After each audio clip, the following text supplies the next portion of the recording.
The evil third eye, the awakening. At the stroke of midnight, I was roused from fitful sleep by a searing pain at the center of my forehead. In the heavy silence of my room, punctuated only by the ceaseless beating of my heart, I fumbled for the light. But instead of dispelling the shadows, the flickering lamp cast ghastly shapes on the walls. When I dared to look in the cracked mirror, I froze. There, where my smooth brow once lay, a third eye had emerged, a narrow, slit-like opening that pulsed and shimmered with an otherworldly darkness.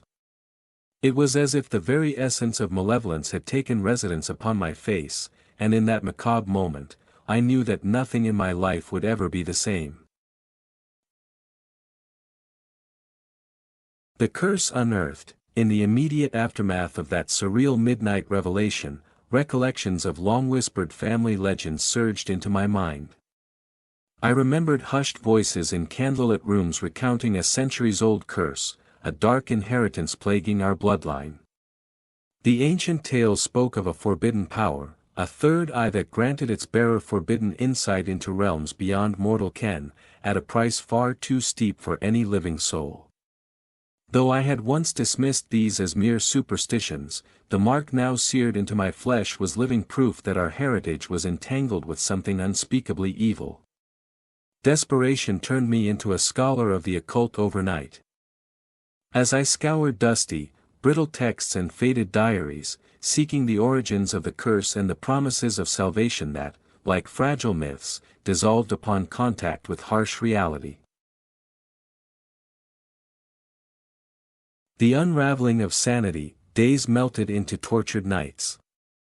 At first, the cursed third eye offered only faint, unsettling glimpses, half-seen silhouettes of mournful faces, brief flashes of despair amid the corners of my vision, the distant echo of voices mired in sorrow. But these fleeting images soon invaded every moment. Whether I sat for a cup of coffee or took a midnight stroll along my quiet street, the oppressive weight of that piercing gaze was ever present, an incessant reminder of the demonic legacy now etched into me. No longer was I simply a man haunted by a curse, I had become a living canvas for nightmares. Shadows in my room began to lengthen, stretching into grotesque shapes that mimicked my every move. And the steady pulse of the third eye throbbed in unison with my terror-stricken heart. In a fevered moment of desperation, I sought out a reclusive mystic known for his dealings with the supernatural. In the dim sanctuary of his candlelit chamber, his weary eyes bore the sorrow of one who had seen too many souls devoured by darkness. With a trembling voice, he explained that my fate was sealed by an ancient, malevolent entity, a force whispered about in forbidden lore as the true nature of the cursed third eye. Every word was a dirge, and in his quiet resignation, I recognized that the evil had chosen me. Into the labyrinth of nightmares, haunted by this revelation, I abandoned all hope of ordinary life and plunged headfirst into the underbelly of forgotten histories to trace the origins of the curse. My search led me to hidden libraries where ancient texts, bound in cracked leather and inscribed in faded ink, chronicled the tales of others who bore the silvered mark of the third eye. I discovered accounts of men and women whose destinies had been consumed by the very damnation I now faced, each journey spiraling into irrevocable madness, lost to time and terror. One narrative told of a man whose name became a whispered caution on windy nights, his final moments marked by a desperate, incoherent scratching on the wall resembling a monstrous eye. Another tragic story recounted the slow disintegration of a young woman whose soul drowned in the misery of endless visions, leaving behind only a hollow shell of human existence. These narratives revealed horrifying details. No matter how fiercely one fought against it, the cursed power would infiltrate every facet of life. Determined to free myself from this spiraling nightmare, I turned to rituals of old. Under the glow of candlelight, I drew intricate symbols in salt, recited incantations preserved on fragile, yellowed pages, and begged ancient deities for mercy. Yet with each recitation, the cursed eye flared brighter and deeper. As if nourished by my despair, the room would plunge into an unnatural cold, while the shadows on the walls murmured secrets in unintelligible tongues. That night, I sat in a hastily constructed circle of chalk and flame, a solitary warrior against forces far beyond mortal reckoning, and my resistance crumbled like brittle glass beneath unseen blows.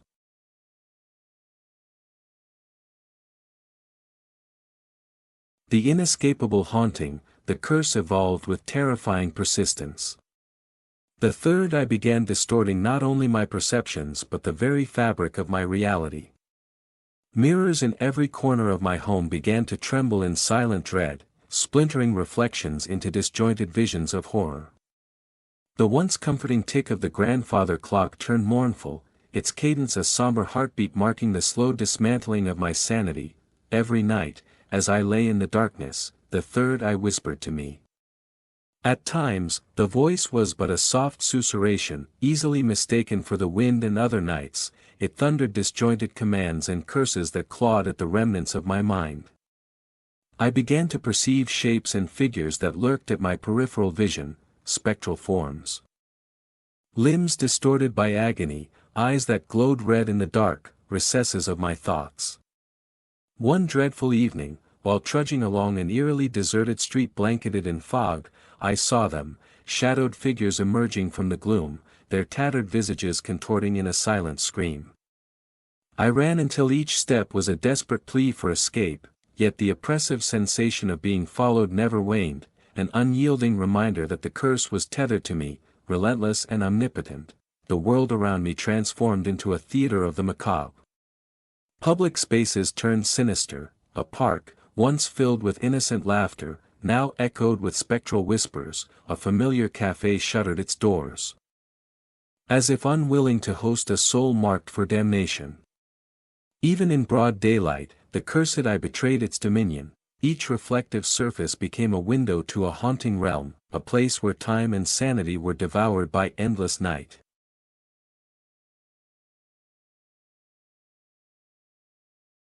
The convergence of desperation, isolated by the weight of my cursed existence, I sought camaraderie among other lost souls.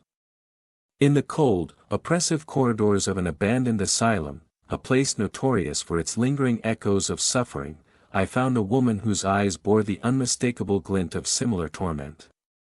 Her story resonated with mine, a gradual surrender to the wrath of the third eye until every semblance of self had been eroded away, replaced by the hollow dread of ceaseless darkness. Together, we crafted one final, desperate ritual drawn from the margins of an ancient grimoire. We prepared a circle of ritual symbols on the cracked floor, lit candles at its perimeter, and recited forbidden verses with voices trembling in unison. For a fleeting moment, amid the dancing interplay of light and shadow, hope flickered.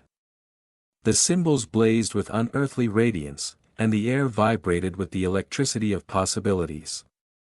But in the crescendo of our incantation, a dreadful power surged through the room.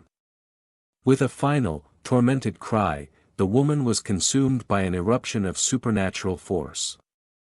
I could only watch in powerless horror as her form shattered, limbs dissolving into swirling fragments of despair.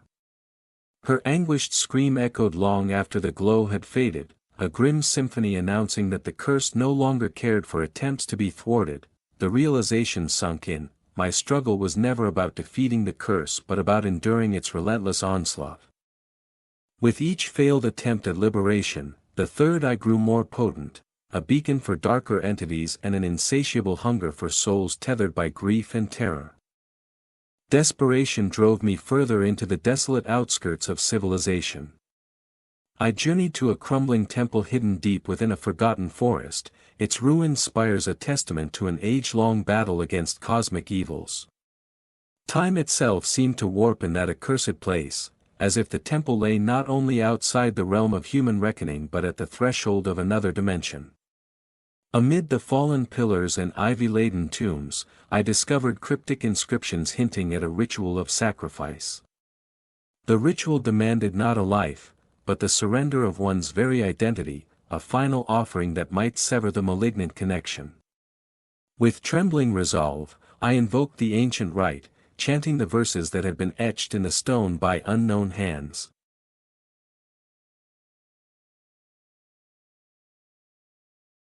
The final descent, under the weight of these revelations, my mind began to fracture. The boundaries between waking life and feverish nightmare faded into oblivion. I drifted into a realm that defied time, a spectral labyrinth where the third eye pulsed as the sole beacon in an eternal twilight. Here, anguished spirits roamed amidst landscapes of distorted reality, skies bleeding crimson tears and earth strewn with relics of despair. In this alternate dimension, the oppressive presence behind the cursed eye revealed itself at last, a monstrous entity whose form could only be described as the convergence of countless tormented souls. Its voice, a discordant chorus of suffering and rage, seeped into every fiber of my being and whispered a terrible truth: I was chosen as the eternal vessel for its malignant power, doomed to bear the cursed sight until all hope was obliterated. Lost in that suffocating void, every attempt at defiance melted away into submission. My once familiar world had dissolved into fragments of nightmarish visions, each pulse of the third eye a reminder of the relentless force devouring my identity. In a final act of desperate, futile rebellion, I screamed into that endless darkness, fighting against the inevitable. But the scream was swallowed by the inexorable tide of despair, merging seamlessly with the tortured wails echoing through the hallways of my shattered soul. As the final vestiges of my being were stripped away, my mind became a prison, a cavern of endless echoes and torment. In that silent, dreadful realm, the cursed third eye burned brighter than ever, its unholy glow marking the final surrender of my humanity. I became nothing more than a vessel, an empty husk whose sole purpose was to channel the ceaseless horror of an existence beyond mortal reckoning.